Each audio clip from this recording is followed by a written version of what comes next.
मेरे प्यारे विद्यार्थियों, मैं अंकित सर प्लेटफॉर्म कोचिंग पे आप सभी का स्वागत करता हूं। तो आज हम लोग चर्चा करने वाले हैं हाई कोर्ट के सिलेबस के बारे में। तो रीजनिंग सब्जेक्ट में हाई कोर्ट में क्या क्या आपका चैप्टर रहेगा, किस टाइप के सवाल पूछे जाएंगे, उन सभी विषयों पे हम लोग आज चर्चा करेंगे। तो देखिए, रीजनिंग अगर हम चर्चा करें तो रीजनिंग कोई सब्जेक्ट है ही नहीं। अगर रीजनिंग आपका सब्जेक्ट होता तो बचपन से जैसे हम लोग फिजिक्स पढ़ते हैं, मैथ्स पढ़ते हैं, हिस्ट्री पढ़ते हैं, ये सारे क्या हैं, एक सब्जेक्ट है। तो इसे हम लोग स्कूल लेवल पे, कॉलेज लेवल पे, हर जगह कहीं ना कहीं पढ़ते रहते हैं। लेकिन यहाँ जो रीजनिंग है, रीजनिंग आपका कोई भी सिलेबस नहीं है। इसलिए आप सबसे पहले तो अपने दिमाग से ये निकालें कि रीजनिंग हमारा कोई सिलेबस है। क्यों? क्योंकि अगर ये सिलेबस, ये सब्जेक्ट होता तो इसे आप कॉलेज या फिर स्कूल लेवल पर कहीं ना कहीं आप इसे पढ़े होते। तो आपके मन में ये चल रहा होगा कि फिर आखिर रीजनिंग से सवाल पूछे क्यों जाते हैं, तो क्यों पूछे जाते हैं ये आपको समझने की ज़रूरत है। तो सबसे पहले देखिएगा, जब एग्ज़ाम में कोई भी कंपटीशन का एग्ज़ाम देने आप जाएंगे तो रीजनिंग के जो सवाल आपसे पूछे जाते हैं वो दो टाइप से पूछे जाते हैं। एक आपका जो होता है वो होता है वर्बल रीजनिंग, और दूसरा आपका होता है बाबू non verbal reasoning. Verbal reasoning वो होते हैं जितने भी सवाल, जितने भी क्वेश्चन जो आपका लैंग्वेज बेस्ड होता है, भाषा आधारित जो भी होंगे, वह सारे के सारे आपके कहलाते हैं वर्बल रीजनिंग में। यानी कि जो क्वेश्चन को हम बोलकर आपसे पूछे, जैसे आपसे बोला गया कि राम अपने घर से निकलने के बाद उत्तर दिशा में 4 किलोमीटर चलता है, फिर अपने दाएं मुड़ता है और 3 किलोमीटर चलता है, फिर अपने बाएं मुड़कर चलते रहता है, तो बताइए राम किस दिशा में चल रहा है। तो ऐसे सवाल जब भी आपसे पूछे जाएंगे तो एक भाषा के रूप में आपके सामने दिया हुआ रहेगा, और यही जो टाइप होता है उसे हम लोग क्या कहते हैं, वर्बल रीजनिंग कहते हैं। नॉन वर्बल में आपका वैसे सवाल आया जो कि आपका फिगर बेस्ड हुआ। जैसे कि आपसे कोई भी सवाल पूछे, एक फिगर आपके सामने, ये आकृति आपको दी गई और आपसे पूछा गया कि बताइए दी गई आकृति में कुल कितने त्रिभुज हैं। तो इस प्रकार के सवाल को पूछने के लिए इस आकृति का होना क्या है, जरूरी है। जब तक ये आकृति, ये फिगर आपके सामने नहीं होंगे तो आप ऐसे सवालों को हल नहीं कर पाएंगे। तो फिगर से संबंधित जितने भी क्वेश्चन तैयार किए गए वो सारे के सारे आपका क्या कहलाया, तो नॉन वर्बल रीजनिंग कहलाया। दूसरी चीज जो आपको समझना है कि हाई कोर्ट का सिलेबस क्या है। सभी एग्जाम का अपना अलग अलग एक सिलेबस होता है। पहले के समय में नॉन वर्बल सेक्शन से सबसे ज्यादा सवाल पूछे जाते थे और वर्बल रीजनिंग से कम पूछा जाने लगा। लेकिन जब एग्जाम आपका धीरे धीरे ऑनलाइन होने लगा, और ऑनलाइन होने के वजह से क्या हुआ कि नॉन वर्बल सेक्शन के क्वेश्चन जो है वह आपका लिमिट रह गया, 1 2 4 5 ऐसे ही पूछे जाते हैं। बैंक में तो नॉन वर्बल से एक भी क्वेश्चन कभी भी नहीं पूछा जाता। लेकिन और कोई भी एग्जाम आप चाहे एसएससी देने जाएं, रेलवे देने जाएं, या फिर हाईकोर्ट का जो सिलेबस है उसमें आपका वर्बल रीजनिंग से ज़्यादा क्वेश्चन आपके सामने रहेंगे। तो अब देखिए, वर्बल रीजनिंग में आपका कौन कौन सा चैप्टर होगा जिस पे हम लोग चर्चा करेंगे एक एक करके, किस किस लेवल का क्वेश्चन उसमें पूछे जाएंगे। तो वर्बल रीजनिंग में एक जो पहला चैप्टर है आपका बाबू, वह चैप्टर है आपका एनालॉजी। इस एनालॉजी के अंदर में हम लोग 3 टाइप पढ़ेंगे। पहला तो होगा वर्ड एनालॉजी, उसके बाद हम लोग पढ़ेंगे लेटर एनालॉजी और नंबर एनालॉजी। ये तीनों टाइप हम लोग एनालॉजी के अंदर में पढ़ेंगे। और तो पहला चैप्टर जो आपका रहेगा वो रहेगा एनालॉजी, जो कि लगभग सारे एग्जाम में इससे पूछे जाते हैं। ये हाईकोर्ट के जो सिलेबस है उसमें ये सारी चैप्टर आपका दिया हुआ है, उसी चैप्टर को देखकर ये आपके तैयार किए गए। दूसरा जो है आपका क्लासिफिकेशन। यहाँ क्लासिफिकेशन में 3 टाइप आप मुख्य रूप से पढ़ेंगे, वर्ड क्लासिफिकेशन, लेटर क्लासिफिकेशन और नंबर क्लासिफिकेशन। इसमें भी आपका एक वर्बल रीजनिंग में भी ये पूछा जाएगा, और दूसरा जो टाइप आपका होगा वो नॉन वर्बल में भी पूछा जाएगा। नॉन वर्बल में जब पूछे जाएंगे तो ये फिगर बेस्ड होगा, उसमें 4 या 5 बॉक्स देंगे, सब में अलग अलग फिगर रहेगा, और उन 4 में से 3 किसी ना किसी रूप से एक समान होगा, जो एक अलग होगा वही आपका क्या हो जाएगा, अलग होगा, वही आपका उत्तर होगा, और वही टाइप आपका कहलाता है क्लासिफिकेशन। उसके बाद हम आते हैं, अगला जो चैप्टर हमारा होगा वो हो जाएगा बाबू सीरीज का। सीरीज में हम पढ़ेंगे लेटर सीरीज, नंबर सीरीज, ये सारे टाइप हम लोग इसमें पढ़ेंगे। अगला जो टाइप हमारा होगा कोडिंग डिकोडिंग का। कोडिंग डिकोडिंग में आपका 2-3 टाइप के सवाल इसमें पूछे जाएंगे। पहला आपका हो गया letter to letter, letter to letter type इसमें पूछे जाएंगे। उसके बाद लेटर टू डिजिट, जैसे आपको क्वेश्चन में बोला गया कि किसी सांकेतिक भाषा में टेबल को, क्या बोला गया, किसी सांकेतिक भाषा में टेबल को UBCMF लिखा जाता है, तो बतलाइए उसी भाषा में चेयर को क्या लिखेंगे, उसी भाषा में चेयर को क्या लिखेंगे। तो इस टाइप के जो सवाल होंगे वह आपका क्या कहलाएगा, कोडिंग डिकोडिंग। और कोडिंग डिकोडिंग में इसी में आपको एक और टाइप आएगा लेटर टू डिजिट का। अब ये तो हो गया लेटर, दोनों तरफ आपका क्या है, लेटर ही है। लेटर टू डिजिट में होगा कि इधर तो आपका लेटर रहेगा, लेकिन इसको चेंज करके यहाँ पे क्या करेगा, नंबर से इसको कोड कर देगा। नंबर से कोड इस रूप में करेगा, कहेगा कि अगर किसी सांकेतिक भाषा में टेबल को 7, 26, 25, 15, 22 लिखा जाता है, तो बोलिए उसी सांकेतिक भाषा में चेयर को किस प्रकार से लिखेंगे। तो ये जो टाइप आपका होगा, जब टेबल को 7, 2, 6, 2, 5, 1, 5, 2, 2 के रूप में लिखा जाएगा, तो ये आपका कहला जाएगा लेटर टू डिजिट का। इसी में अगला जो टाइप हम लोग पढ़ेंगे वह होगा वर्ड टू वर्ड का।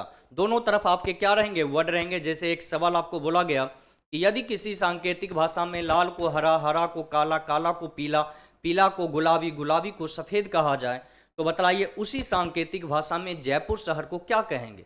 ऐसे जो वर्ड टू वर्ड टाइप रहेंगे वह हम लोग इसी में पढ़ेंगे। उसी का एक और टाइप हम लोग इसमें चर्चा करेंगे जो हमारा होगा लेटर टू सिंबल का। यानी कि एक तरफ तो आपका लेटर दिया हुआ है, जबकि दूसरे तरफ कोई सिंबल बोला जाएगा कि किसी सांकेतिक भाषा में टेबल को @ कॉपीराइट $2 के रूप में लिखा जाता है, तो बोलिए उसी भाषा में चेयर को कैसे लिखेंगे। यहाँ 1-2 एग्जाम्पल आपको दिए जाएंगे, उसके बाद क्वेश्चन आपसे पूछे जाते हैं। तो ये जो सारे टाइप हैं ये आपका किस में आ जाएगा, कोडिंग डिकोडिंग में। तो कोडिंग डिकोडिंग के अंतर्गत भी हम लोग 4 टाइप 3 टाइप पढ़ेंगे आराम से, और यह चैप्टर का नाम है आपका कोडिंग डिकोडिंग। उसके बाद देखिएगा कोडिंग डिकोडिंग के बाद आपका चैप्टर हो जाएगा बाबू ब्लड रिलेशन। ब्लड रिलेशन में 2 टाइप मुख्य रूप से आप लोगों को पढ़ना है। एक तो आपका हो गया नैरेटिव टाइप, जिसमें कि आपसे सवाल पूछा जाएगा कि एक महिला ने एक पुरुष का परिचय कराते हुए कहा कि इसके ससुर के ससुर मेरे ससुर हैं, तो बताइए महिला का पति पुरुष की पत्नी से किस प्रकार संबंधित है। ऐसे जो भी सवाल आते हैं जिसमें इशारे में बात किया गया हो, वह सारे आपके किस में आ जाएंगे, ब्लड रिलेशन में। इसी में एक कोडेड ब्लड रिलेशन होता है जिसमें बोला जाएगा कि ए स्टार, इस टाइप के क्वेश्चन देखते होंगे कि ए स्टार बी का अर्थ है कि ए बी का पिता है। ए बी का क्या है बाबू, पिता है। ऐसे जो कोडेड होते हैं, यानी कि स्टार का क्या मतलब है कि ए बी का पिता, इसी में लिखा रहेगा कि $, बी का अर्थ है बी ए की माँ है, बी ए की माँ है। ये जो टाइप है आपका, यह कोडेड ब्लड रिलेशन कहलाता है, जो कि दोनों हम लोग पढ़ेंगे ब्लड रिलेशन के अंदर में। उसके बाद देखिएगा अगला जो टाइप आपका होगा वह टाइप आपका कौन सा कहलाएगा, इसे समझने की जरूरत है। तो अगला चैप्टर है आपका डायरेक्शन। डायरेक्शन में भी 2-3 टाइप हम लोग पढ़ेंगे। एक तो डायरेक्शन बेस्ड पढ़ेंगे, सब डायरेक्शन बेस्ड पढ़ेंगे, उसके बाद मैथमेटिकल डायरेक्शन भी हम लोग पढ़ेंगे। तो ये सारे टाइप हम लोग इसके अंतर्गत पढ़ेंगे। उसके बाद आ जाता है चैप्टर आपका डाइस। कौन सा चैप्टर है बाबू, डाइस। तो डाइस में सिंगल व्यू भी पढ़ना है, डबल व्यू भी पढ़ना है, 3 व्यू भी पढ़ना है। ये सारे टाइप हम लोगों को पढ़ने हैं। उसके बाद अगला जो चैप्टर आपका आता है वो आता है साइलोगिज्म। साइलोगिज्म अभी आपका एक ऐसा चैप्टर है जो कोई भी एग्जाम देने आप जाएं तो इस चैप्टर से 1 से 2-3 क्वेश्चन निश्चित रूप से पूछे जाते हैं। अगर आप बैंक का एग्जाम देने जाएंगे तो 4 से 5-6 क्वेश्चन तक इस चैप्टर से पूछे जाते हैं। तो ये चैप्टर आपका हो जाएगा साइलोगिज्म। उसके बाद नॉन वर्बल सेक्शन में अगर हम बात करें तो आपका जो चैप्टर होगा वो होगा क्लासिफिकेशन। क्लासिफिकेशन के बारे में हमने आपको बताया कि 4 में से 3 एक समान होगा और एक जो अलग होगा वही आपका क्या हो जाएगा, आंसर होगा। दूसरा चैप्टर हम लोग इसमें पढ़ेंगे मिरर इमेज और वाटर इमेज का। मिरर इमेज और वाटर इमेज में कोई भी एक आकृति आपको दे दिया जाएगा, जैसे आपको बोला गया कि यहाँ पर एक आकृति इस रूप में आपको दिया गया है, इस रूप में, और तब आपसे पूछा गया कि बोलिए इसका मिरर इमेज क्या बनेगा, है ना।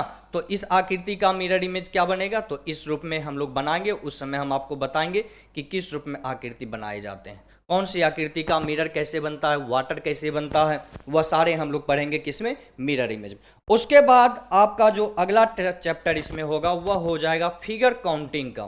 फिगर काउंटिंग में जैसे कि आपसे एक फिगर इस रूप में दिया गया, इस रूप में, और आपसे पूछा गया कि बताइए दी गई आकृति में कुल कितने त्रिभुज हैं। तो इसमें अगर हम त्रिभुज 1 2 3 ऐसे करके गिनती करने लगेंगे तो टाइम हमारा क्या होगा, बहुत ज़्यादा जाएगा।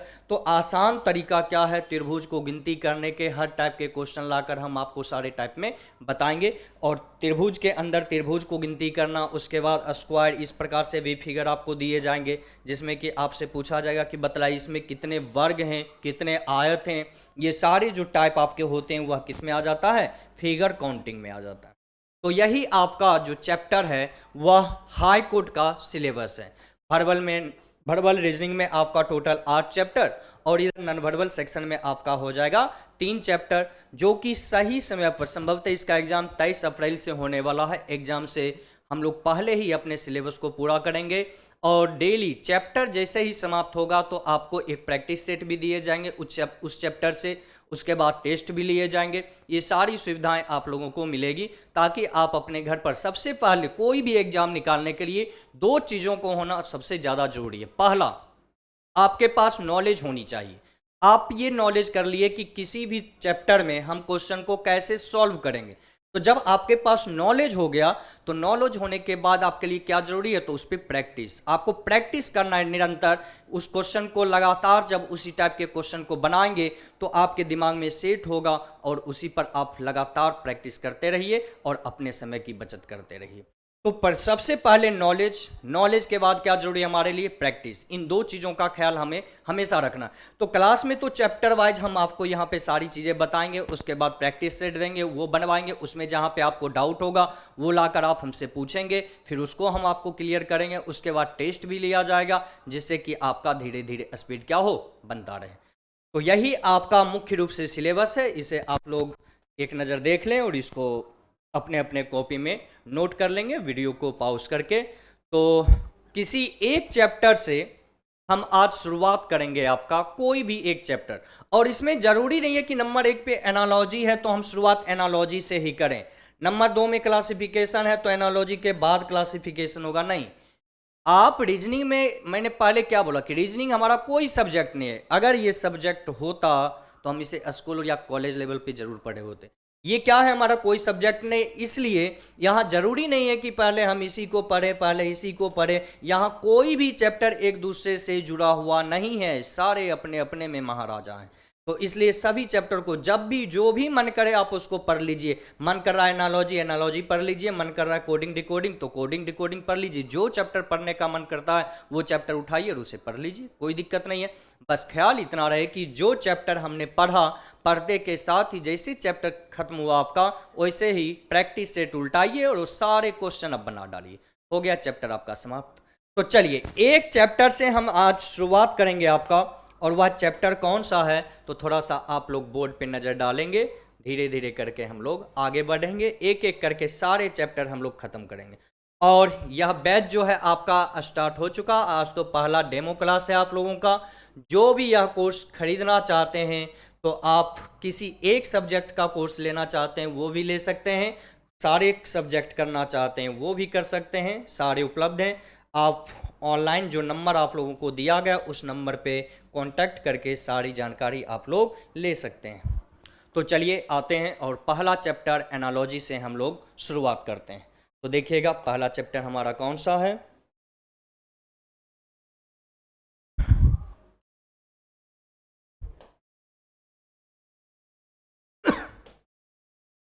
तो पहला चैप्टर बाबू हम लोग शुरुआत करेंगे, उस चैप्टर का नाम है आपका एनालॉजी। पहला चैप्टर जो हम लोग शुरुआत करेंगे वह चैप्टर हमारा कौन सा होगा बाबू, तो वह चैप्टर हो जाएगा एनालॉजी। अब एनालॉजी में हमने आपको क्या बतलाया था कि 3 टाइप हम लोगों को पढ़ना है। चैप्टर एनालॉजी में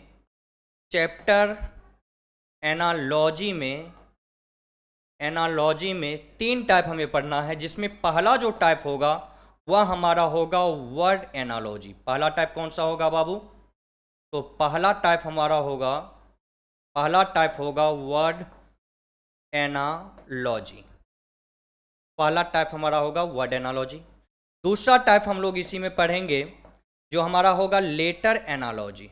दूसरा टाइप हमारा हो जाएगा लेटर एनालॉजी। और तीसरा टाइप जो हमारा होगा वह होगा नंबर एनालॉजी। तीसरा टाइप हमारा होगा नंबर एनालॉजी। तो एक एक करके सारे टाइप हम लोग पढ़ेंगे। तो यहाँ पे पहला जो टाइप है टाइप 1 आपका, टाइप 1 से हम लोग स्टार्ट करते हैं, वर्ड एनालॉजी। वर्ड एनालॉजी में क्या है, सारे के सारे आपके केवल वर्ड आपके सामने दिए गए हैं, सारे वर्ड हैं आपका, आप यहाँ पर देख रहे हैं, शब्द है आपका कमरा, फर्श, नदी, और उसके बाद ये 4 ऑप्शन आपको दिए गए, पानी, तल, मछली और तालाब। तो ये 3 टाइप जो हमें पढ़ना है एनालॉजी के अंदर। एनालॉजी का मुख्य अर्थ जो हिंदी होता है वह होता है आपका बाबू सदृश्यता। क्या होता है इसका अर्थ, सदृश्यता, या इसे हम लोग समरूपता भी कहते हैं। इसे हम लोग क्या कहते हैं बाबू, समरूपता। ये दोनों नाम से हम लोग इसे पुकारते हैं एनालॉजी को। सिमिलरिटी भी इसे कहा जाता है। तो यही सारे आपके हैं और इसी के अंदर में ये सारे टाइप हैं आपका, वर्ड एनालॉजी, लेटर एनालॉजी और नंबर एनालॉजी।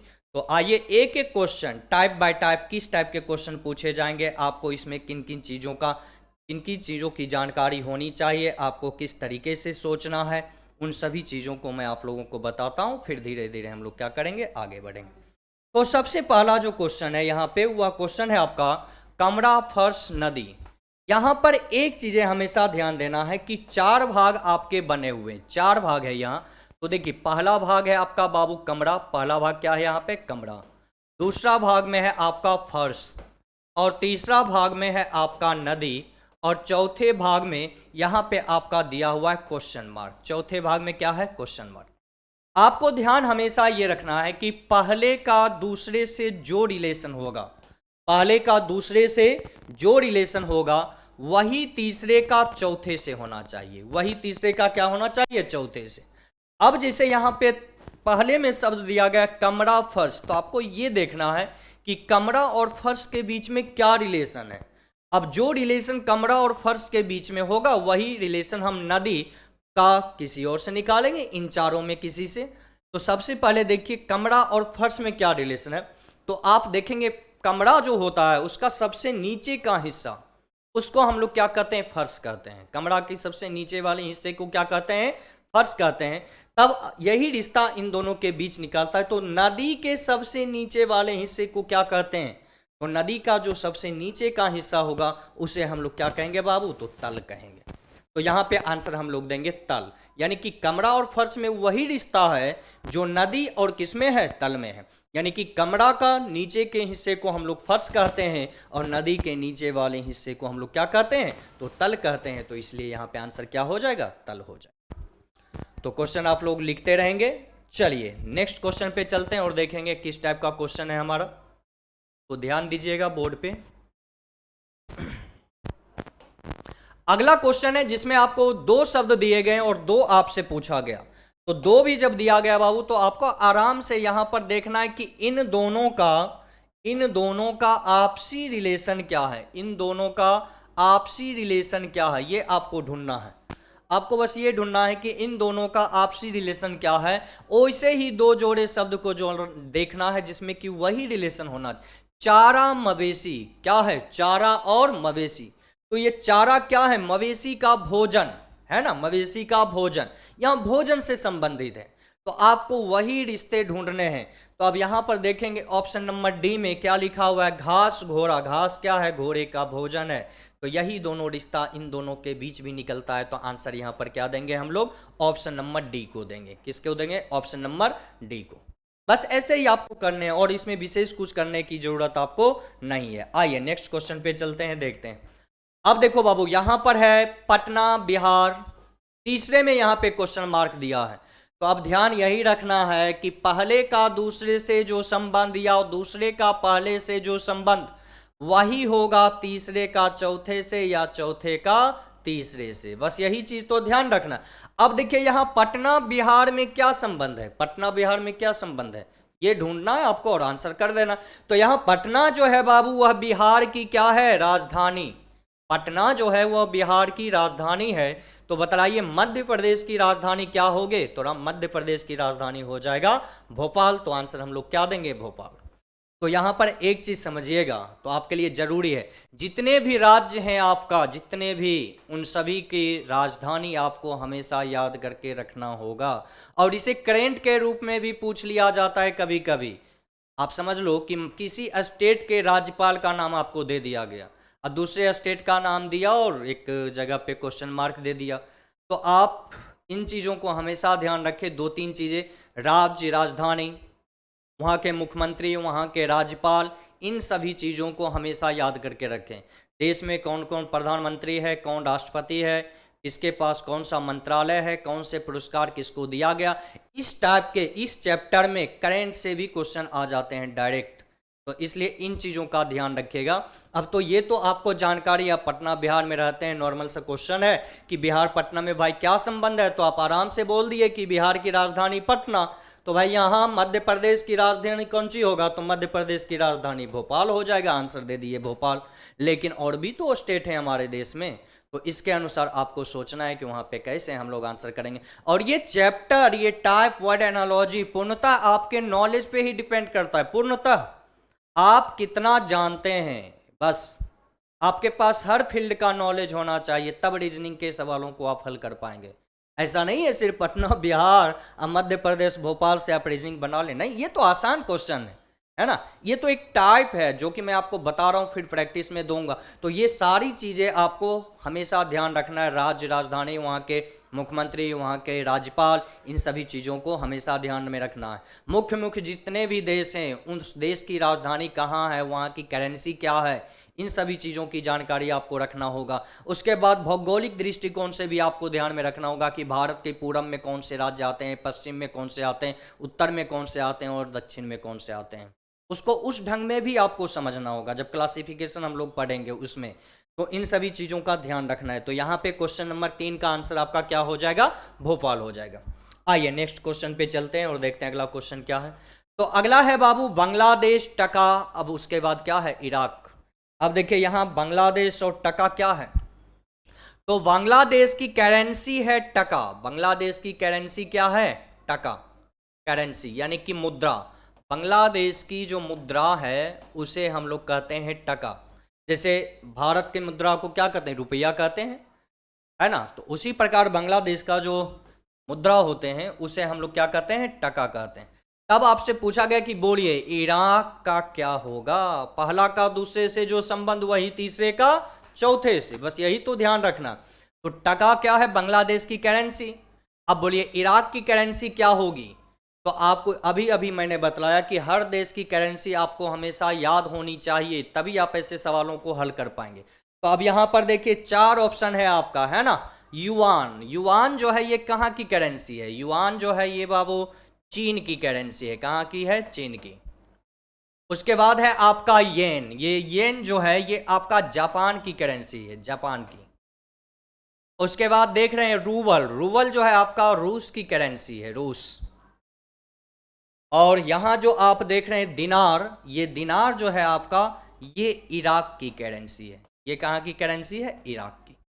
तो ये आपको जानकारी होनी चाहिए। तो यहाँ पे आंसर हम लोग क्या देंगे, ऑप्शन नंबर सी को, कि इराक की करेंसी क्या हो जाएगा, दिनार हो जाएगा। तो इस प्रकार से आपको जानकारी होनी चाहिए हर एक देश की करेंसी के बारे में, वहाँ की राजधानी के बारे में, वहाँ राष्ट्रपति, प्रधानमंत्री जो भी होते हैं उसके बारे में। तो फिर आप ऐसे सवालों को हल कर पाएंगे। चलिए आगे बढ़ते हैं और देखते हैं अगला क्वेश्चन हमारा क्या है। तो आगे देखेंगे दिया हुआ इटली, रोम, नॉर्वे। अब देखो यहाँ देश और उसकी राजधानी, तो हमेशा याद रखिएगा जितने भी देश हैं उस देश की राजधानी कहाँ है, करेंसी क्या है, इन सभी को हमेशा आप अपने दिमाग में रखेंगे। तो उससे सवाल आपका यहाँ भी बनेगा, एनालॉजी में भी और क्लासिफिकेशन में भी बनेंगे बाबू। इसलिए इसकी जानकारी आपके पास होनी ही होनी चाहिए। अब देखिए इटली, इटली और क्या है, रोम। इटली रोम में क्या संबंध है, तो रोम जो है बाबू ये इटली की राजधानी है। रोम इटली की राजधानी, इटली की क्या है बाबू, राजधानी है आपकी रोम, राजधानी। तो बोलिए नॉर्वे की राजधानी कहाँ हो जाएगी, ये याद होना चाहिए। नॉर्वे की राजधानी हो जाएगा ओस्लो।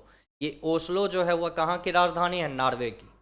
नैरोबी जो है आपका, नैरोबी ये आपका केन्या की राजधानी है। कहाँ की है बाबू, केन्या की। उसके बाद आप देख रहे हैं टोक्यो। टोक्यो आपका जापान की राजधानी है, जापान। उसके बाद है काहिरा। काहिरा, काहिरा कहाँ की राजधानी है? Kenya, Nairobi. जापान तो हो गया। केन्या आपका संभवतः मिस्र की राजधानी है। मिस्र की राजधानी कहाँ है? ये काहिरा। तो ये सारी जानकारी आपके पास होनी चाहिए। उम्मीद किया जाता है कि एक प्रतियोगिता की तैयारी करने वाले सभी छात्रों को ये सारी जनरल नॉलेज है, इसकी जानकारी होना एकदम लाजमी है। तो इसलिए ऐसे ऐसे सवाल आपसे पूछे जाते हैं। तो यहाँ पे आंसर हम देंगे क्या? तो नॉर्वे की राजधानी कहाँ हो जाएगा? ओस्लो। और आंसर क्या हो जाएगा आपका? ओस्लो। आइए नेक्स्ट क्वेश्चन पे देखते हैं वर्ड एनालॉजी में और कौन सा है। अब देखिए, शेर, गुफा, खरगोश। शेर, गुफा और खरगोश। अब इस शेर गुफा में क्या संबंध है ये ढूंढना आपको। तो देखिए, शेर के रहने के स्थान को क्या कहते हैं? गुफा कहते हैं। तो खरगोश के रहने के स्थान को क्या कहेंगे? खरगोश के रहने के स्थान को बाबू मांद कहा जाता है, मांद। कीड़े मकोड़े के रहने के स्थान को जाला कहा जाता है, बैरक्स। जहाँ सैनिक लोग रहते हैं उसको बैरक्स कहा जाता है ना। और उसके बाद है बील, सांप हो गए। उसके बाद सांप, सांप उप के रहने के लिए स्थान जो होता है उसको हम लोग कहते हैं बील। छोटे छोटे जो होते हैं रेंगने वाले वो सारे बील कहलाते हैं। तो इस प्रकार से जितने भी प्रकार के जानवर हैं उनके बच्चों को क्या कहते हैं, उसका अलग अलग नाम होता है, उनकी प्रजाति होती है। और उसके बाद इन सभी चीज़ों को याद रखना है कि उनके रहने के स्थान को क्या कहते हैं, उनके बच्चों का अलग अलग नाम क्या होता है, जितने भी प्रकार के जानवर हैं उन सभी की प्रजाति अलग अलग क्या क्या होती है। तो उसके आधार पर भी आपको क्वेश्चन पूछे जाएंगे और आपको आंसर देना होगा। अब आइए नेक्स्ट क्वेश्चन देखते हैं, क्वेश्चन नंबर 7 में है आपका तापमान, डिग्री और दाब। तो यहाँ पर क्या है बाबू? मापन इकाई। तापमान, डिग्री, मापन इकाई क्या है? डिग्री। तो अब बताइए दाब का क्या हो जाएगा? पास्कल। क्या आंसर देंगे यहाँ पर? पास्कल। देखिए साइंस से यहाँ पे क्वेश्चन आ गया, तो इसकी नॉलेज आपके पास होना चाहिए। मापन इकाई जितने भी उन सभी को आप हमेशा याद करके रखिए, तो ही आप ऐसे सवालों को आंसर कर पाएंगे। वर्ड एनालॉजी है, कहता है लोग रीजनिंग, लेकिन रीजनिंग में आपको हर फील्ड का नॉलेज होना चाहिए। अब देखिए यहाँ पर कुत्ता, पिल्ला, हंस, ये सारे पूछे गए। तो कुत्ता पिल्ला में क्या संबंध? कुत्ते के बच्चों को क्या कहते हैं? पिल्ला। तो बोलिए यहाँ हंस के बच्चे को क्या कहेंगे? यही आंसर होगा आपका। तो हंस के बच्चे को कहते हैं बाबू सिग्नेट। क्या कहते हैं उसको? सिग्नेट। और ये जो मेमना होता है, ये भेड़, बकरी, इन सभी के बच्चे को मेमना कहा जाता है। तितली, तितली होते हैं कीड़े मकोड़े, उन सभी के बच्चे को कैटरपिलर कहा जाता है। फॉन होता है आपका, हिरन के बच्चे को फॉन कहते हैं। हिरन के बच्चे को क्या कहते हैं? फॉन। जो हिरन का बच्चा होता है उसे हम लोग कहते हैं मेमना कहा जाता है। भेड़ बकरी के बच्चे को, भेड़ बकरी जो भी हो, इन सभी के बच्चे को मेमना कहते हैं। जबकि फॉन कहते हैं हम लोग हिरन के बच्चे को। फॉन किसको कहेंगे? हिरन के बच्चे को। सिग्नेट हो गया आपका हंस के बच्चे को। और कैटरपिलर ये हो जाता है तितली के बच्चे को, कैटरपिलर कहा जाता है। तितली, तितली के बच्चे को क्या कहेंगे? कैटरपिलर। तो इन सभी को याद रखेंगे, जानवर और उसके बच्चे के नाम को, तो उससे डायरेक्ट सवाल आप आसानी से बना पाएंगे। याद रहेगा तो सेकंड भी नहीं लगेगा ऐसे सवालों को हल करने में। आइए नेक्स्ट क्वेश्चन, क्वेश्चन नंबर 9 पे। अब देखो यहाँ पर है लेखक, कलम, राजमिस्त्री। लेखक कलम का क्या रिश्ता है ये ढूंढना है। तो यहाँ पे याद रखना है कि हर एक व्यवसाय में उसके कुछ औजार होते हैं, उसके भी अलग अलग नाम हैं। जैसे राजमिस्त्री का क्या औजार है? वो कारपेंटर जो होते हैं, लकड़ी का काम करने वाला, उनका कौन कौन सा औजार होता है। लेखक लोग, जो लेखक है, लेखक तो भी एक पेशा है, उनका भी अपना क्या है? एक औजार है, कलम। तो यहाँ जो है लेखक का औजार क्या है बाबू? तो लेखक का औजार है आपका कलम। तो उसी प्रकार राजमिस्त्री का औजार क्या होगा? तो राजमिस्त्री के औजार हो जाएंगे आपके साहुल। राजमिस्त्री का औजार क्या होगा? साहुल। अब देखो ये चाकू, चाकू किसके लिए होता? अगर यहाँ रसोइया होता, रसोइया जो खाना बनाता है, तो खाने बनाने वालों का जो औजार होता उसमें हम दे देते चाकू। आप कहते कि सर डाकू का भी तो औजार चाकू होता है ना? चाकू दिखाकर लूट लिया पर्स पटना जंक्शन पर, है कि नहीं? तो डाकू का वो निगेटिव सेंस में ज़्यादा लेके नहीं जाना है। तो यहाँ पर चाकू जो है मुख्यतः किसके औजार में आते हैं? डाकू लोगों का बाबू 4756 भी तो है ना उसका औजार, है कि नहीं? तो राजमिस्त्री का यहाँ पे क्या हो जाएगा? साहुल। कुल्हाड़ी किसके?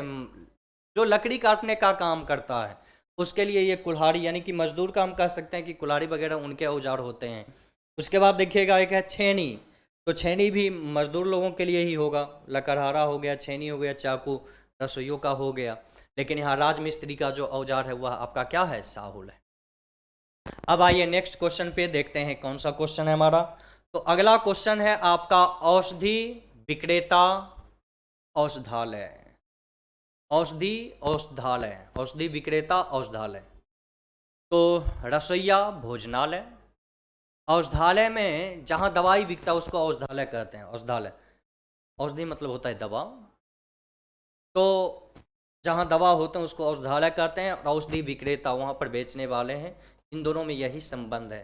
तो ऐसे कौन सा है आपका जिसमें वही संबंध है? तो देखिए रसोइया भोजनालय, रसोइया कहाँ रहेंगे? भोजनालय में। भोजन जहाँ रहेगा वहीं तो वो भोजन बनाने का काम करेंगे। जैसे ये औषधि विक्रेता औषधालय में दवा बेचने का काम करेंगे, उनका काम है दवा बेचना। तो उसी प्रकार यहाँ पर जो है आंसर क्या हो जाएगा? रसोइया और भोजनालय, यानी कि ऑप्शन नंबर ए। तो यही कुछ टाइप था आपका वर्ड एनालॉजी का, कि आपका हो गया समाप्त। इसमें विशेष कुछ होते नहीं है, प्रैक्टिस के लिए आपको क्वेश्चन दिए जाएंगे। इसके बाद जो नेक्स्ट टाइप है आपका एनालॉजी के अंदर, वह है आपका बाबू टाइप 2 लेटर एनालॉजी। कौन सा टाइप है? Letter analogy. तो लेटर एनालॉजी के सवाल को बनाने के लिए तो सबसे पहले हमें अल्फ़ाबेट पढ़ना होगा। और अल्फ़ाबेट आपका याद है ना, बचपन में पढ़े हैं, होता है ना ए के बाद B, C, D, E, F, G, H, I, J, K, L, M, N, O, P, Q, R, S, T, U, V, W, X, Y और जेड। ये अल्फ़ाबेट तो आप लोग बचपन से पढ़े ही होंगे, उम्मीद है कि नहीं? सभी पढ़े लिखे लोग ही वीडियो देख रहे हैं तो पढ़े होंगे। लेकिन वहाँ जो हमने पढ़ा था और यहाँ जो पढ़ेंगे, इन दोनों में अंतर है। अंतर क्या है? वहाँ पर तो सीधे भी ए से लेकर जेड तक हम लोगों ने पढ़ लिया कि ये सारे क्या हैं? अल्फ़ाबेट हैं। इसका कहाँ कहाँ यूज है, कैसे करना, वो सारी चीज़ें हम लोगों ने सीख लिया। लेकिन रीजनिंग में इसकी क्या आवश्यकता है? तो देखो इस अल्फ़ाबेट से आपका 4-5 चैप्टर में आपको मदद मिलने वाला है। कहाँ कहाँ?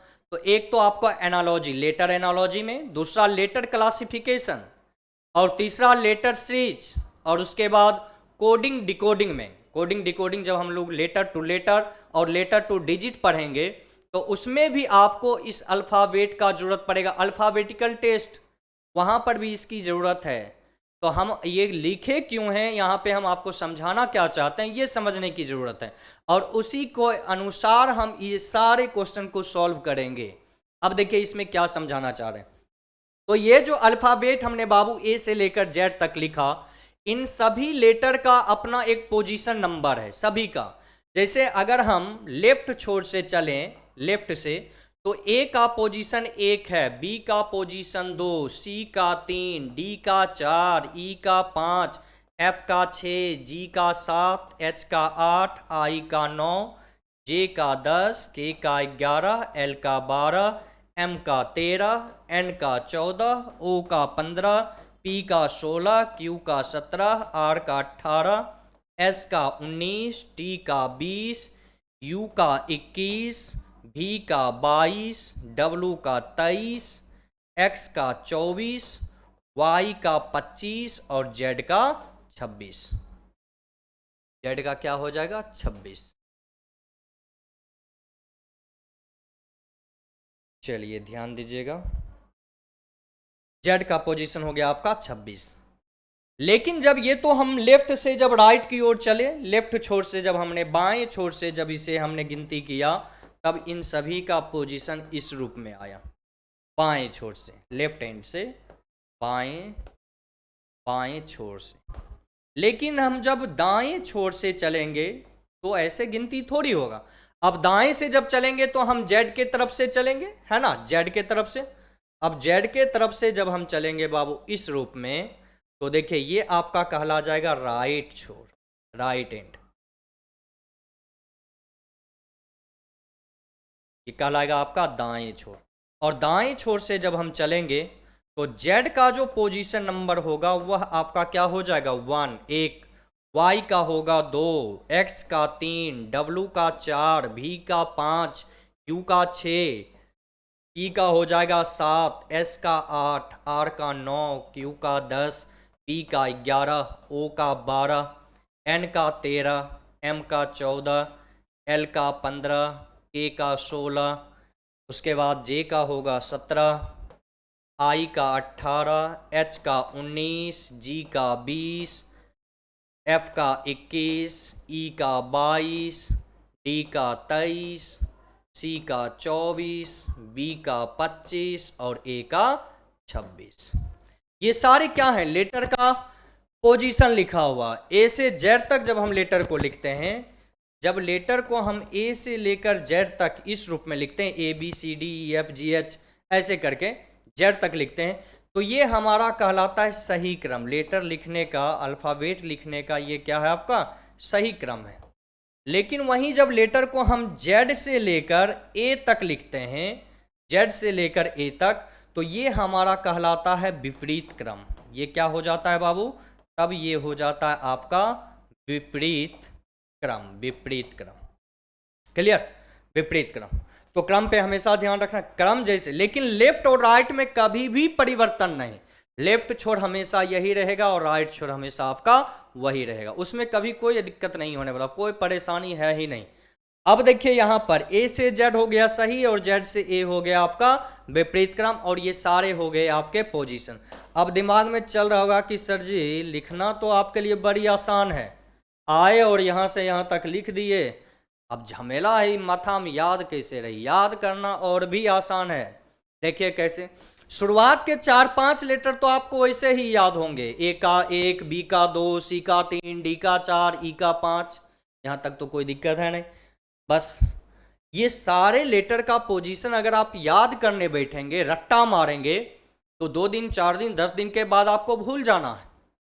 आपको रट्टा मारने की जरूरत नहीं है, याद करने की जरूरत है, दिमाग में सेट करना है कि किस लेटर का पोजीशन क्या है। अब 5 लेटर को सबसे पहले टारगेट कर लो, जैसे लेटर ई को, उसके बाद लेटर जे को, उसके बाद ओ को, ओ के बाद टी को और टी के बाद वाई को। इन 5 लेटर को आप दिमाग में सेट करो और वह 5 लेटर आपका होगा ई जे ओ टी वाई।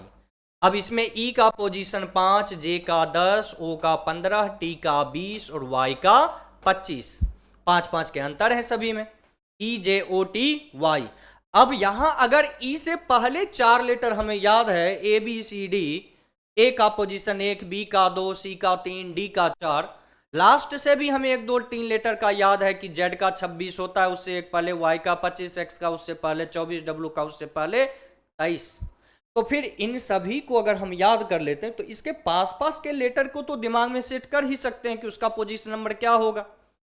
अब जैसे यहां पर देखिए, अगर आपने केवल लेफ्ट छोर से किसी भी लेटर का पोजीशन ए से जेड तक आप याद कर लेते हैं तो राइट छोर से खुद ब खुद आपको याद हो जाएगा। तरीका मैं आपको बताता हूं, राइट छोर से याद करने की जरूरत नहीं है, बस लेफ्ट से आप याद करिए, राइट से खुद ब खुद आपको याद है। कैसे वो समझिएगा। अभी आपने लेफ्ट से याद कर लिया, ए का 1, बी का 2, सी का 3, डी का 4 इस प्रकार से और जेड का 26। आप कोई भी लेटर उठाइए, कोई भी लेटर जितने हमने लिखे हैं, किसी भी लेटर का देखिए तो लेफ्ट और राइट दोनों से जो उसका नंबर है, क्रमस्थान क्रमांक संख्या है, उसका योग हमेशा आपका 27 है। कैसे देखिएगा, यहां टी का पोजीशन तो लेफ्ट से इसका 20 है और राइट से इसका 7 है, 7 और 20 को जोड़ेंगे 27।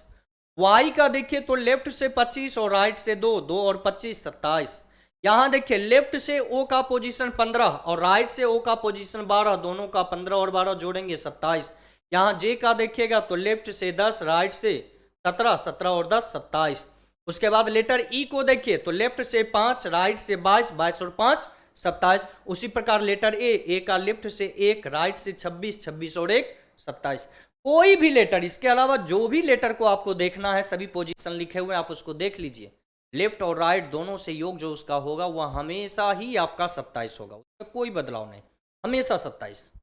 अगर आपने केवल लेफ्ट से याद कर लिया, जैसे कि हमसे किसी ने पूछा कि बताइए राइट छोर से एच का पोजीशन क्या है, तो हमें केवल इतना पता है कि लेफ्ट से एच का पोजीशन 8 होता है ना, और लेफ्ट और राइट दोनों में इसका योग 27 हो जाता है। तो हम क्या करेंगे, 27 में से लेफ्ट वाले पोजीशन 8 को घटा देंगे, तो 27 से 8 जाएगा 19, यानी कि राइट से एच का जो पोजीशन होगा वह कौन सा हो जाएगा, 19 हो जाएगा। सिंपल। आप बस केवल एक तरफ से याद कर लो, राइट वाले में से 27 में से उसको घटा देना, आपका आंसर आके तैयार। आपको विशेष कुछ करने की जरूरत ही नहीं।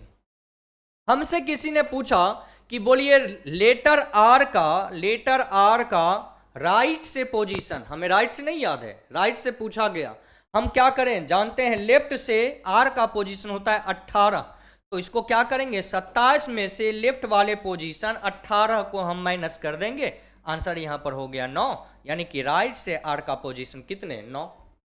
सिंपल सा जवाब देना, इसमें कुछ करने की जरूरत ही नहीं।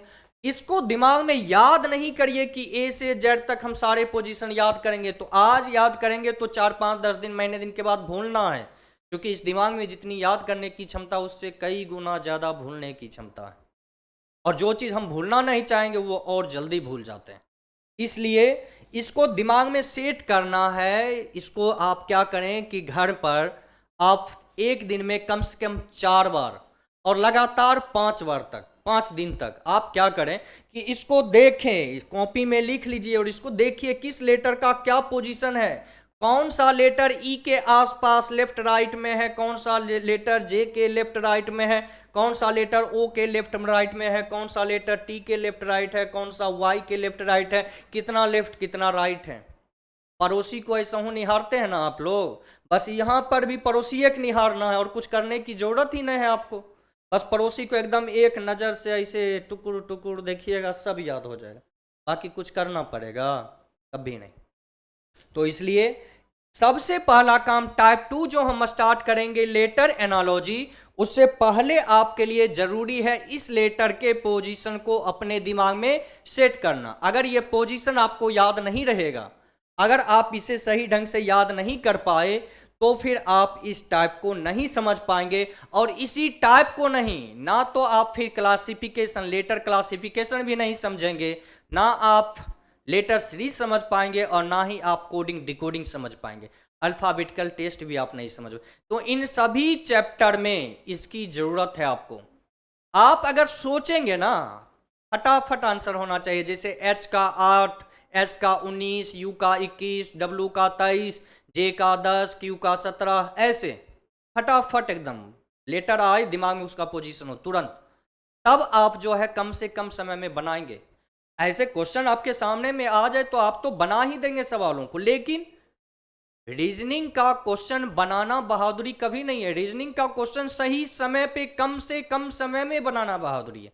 अगर आपके सामने क्वेश्चन आया ए बी ई, अब यहां पर लेटर का पोजीशन हम याद करने लगे, सोचने लगे, और सोचने में 2 मिनट निकाल दें, तो बतलाइए फिर हमारे पास समय कहां है, कैसे बनाएंगे ऐसे क्वेश्चनों को फिर।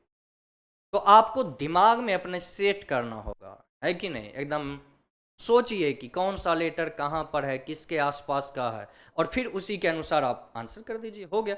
इतना आसान हो जाएगा फिर ये आपके लिए, इतना आसान हो जाएगा। कोई भी क्वेश्चन अल्फाबेट से आएगा, आप जैसे ही उसका पोजीशन डालेंगे, कुछ ना कुछ नियम आपको तुरंत में समझ में आ जाएगा कि यहाँ पे हो क्या रहा है। लेकिन अगर ये पोजीशन याद नहीं है, तब आप बैठकर माथा पर हाथ धर कर ऐसे ऐसे सोचते रहिए कि यहाँ पर हो क्या रहा है, फिर कोई उपाय नहीं है। तो इसलिए मैं क्या बताऊंगा आपको तरीका, आपको चलना कैसे है, और आप जो तैयारी में आए हैं यहां चलना भी नहीं, आपको दौड़ना है, और दौड़कर मंजिल पे पहुंचना है ना। इसलिए हमेशा इन चीजों को ध्यान रखिए, आपको मेहनत करनी है ना, करनी है। जब जागो तभी सवेरा, उठिए, अपने आप को पहचानिए, और प्लेटफॉर्म कोचिंग सेंटर से जुड़िए, और फिर हाई कोर्ट का रिजल्ट निकालिए, फिर तो बल्ले बल्ले बल्ले। तो आज के क्लास को हम यहीं पे रोकेंगे और यहाँ से आगे हम लोग मिलेंगे अगले क्लास में, और वह टाइप रहेगा लेटर एनालॉजी। यहाँ से हम लोग इसकी शुरुआत करेंगे। तब तक के लिए इतना ही। हंसते रहें, मुस्कुराते रहें और मन लगाकर पढ़ते रहें, और प्लेटफॉर्म एजुकेशन सेंटर से आप लोग जुड़ते रहें और औरों को जोड़ते रहें। धन्यवाद।